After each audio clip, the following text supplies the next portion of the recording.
Assalamualaikum warahmatullahi wabarakatuh. Sampurasun.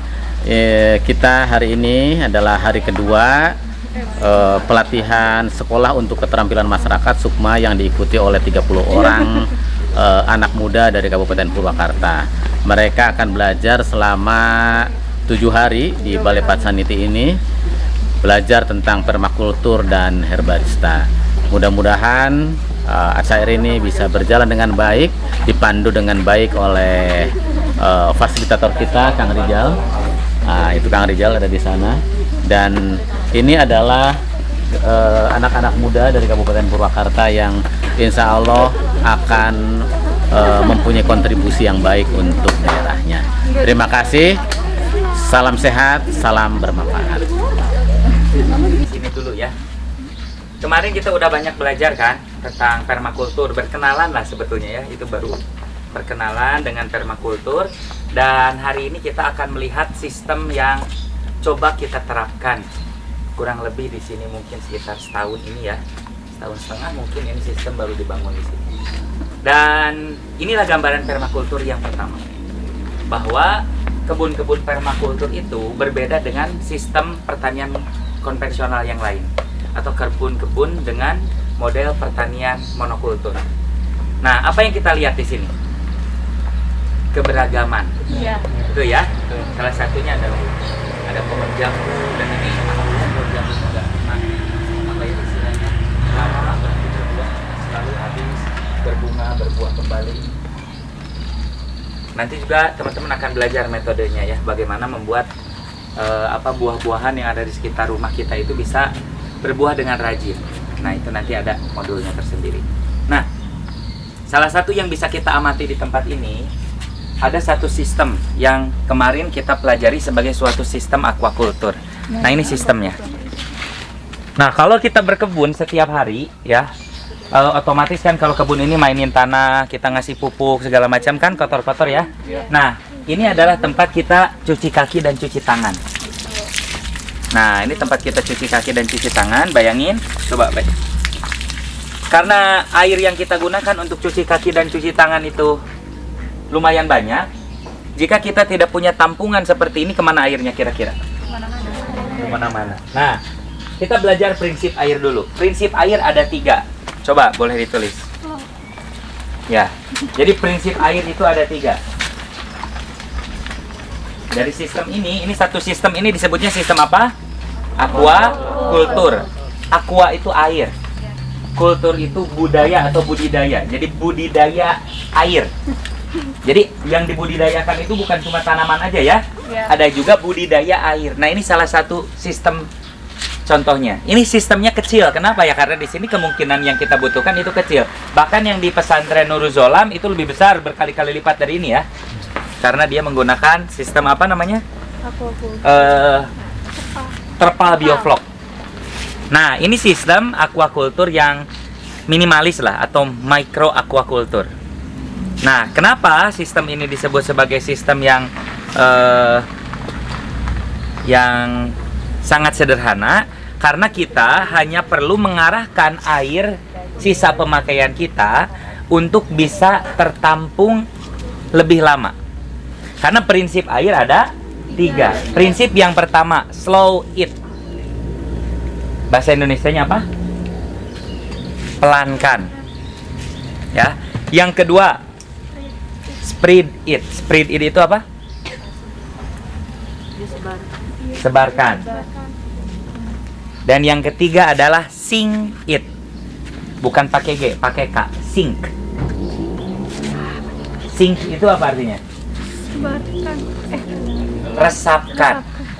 Jadi pelankan, sebarkan, dan resapkan. Jadi prinsip air itu ada 3. Nah, ketika kita menggunakan air apapun, kan kita udah belajar nih kemarin ya, bahwa manusia ini kan selama ini terlalu eksploitatif terhadap penggunaan air, sehingga banyak air-air di kita yang berubah menjadi air limbah. Dan ketika sudah menjadi air limbah, itu untuk bisa terolah kembali, bisa menjadi air yang kita gunakan untuk kebutuhan sehari-hari kan menjadi sangat lama.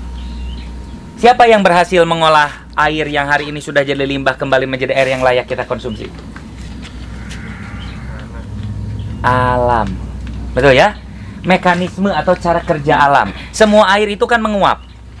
Betul ya? Ketika air terkena sinar matahari ada penguapan nggak? Ada. Nah, istilahnya evaporasi. Evaporasi itu penguapan air. Nah, air ini menguap kan? Apakah yang menguap air laut saja? Enggak. Air dari comberan kira-kira menguap nggak? Menguap. Nah, terus kalau kita air comberan menguap, kenapa kita nggak hujan air comberan? Berarti ada mekanisme, ada cara kerja alam. Baik nggak alam sama kita? Baik. Nah, begitu baiknya, kebaikan alam itu. Bahkan segala sesuatu yang bentuknya cair itu kan menguap.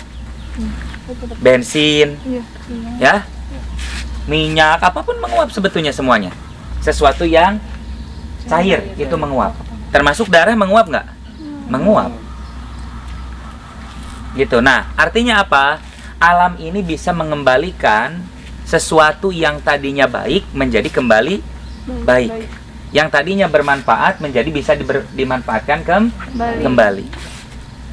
Untuk manusia membuat sebuah instalasi pengolahan air limbah bisa digunakan kembali butuh biaya yang mahal nggak? Mahal, betul ya? Sumber dayanya pasti mahal, biayanya pasti sangat mahal. Dan kita pasti kalau kita memimpikan itu, wah kayaknya berapa modal yang harus kita miliki untuk bisa mengolah air-air limbah itu untuk layak kita konsumsi. Maka di dalam permakultur, prinsip air yang 3 itu tadi menjadi prinsip yang fundamental. Selalu kita perhatikan ketika kita membuat desain kebun, jangan sampai sekarang kayak gini, bikin aja kebunnya, lalu kemudian nanti menggali sumur bor atau membuat sumur bor atau menggali sumur biasa, kita pasangin mesin air di sana dan kita nyiram terus pakai itu setiap kali. Nah, itu akhirnya kita secara tidak langsung juga tidak bijak dalam menggunakan sumber daya.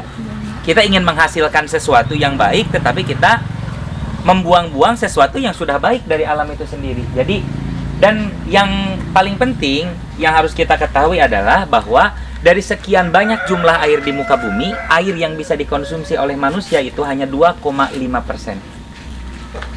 Bukan 25%, 2,5%. Berarti 97,5-nya air tidak bisa kita gunakan untuk kebutuhan manusia sehari-hari.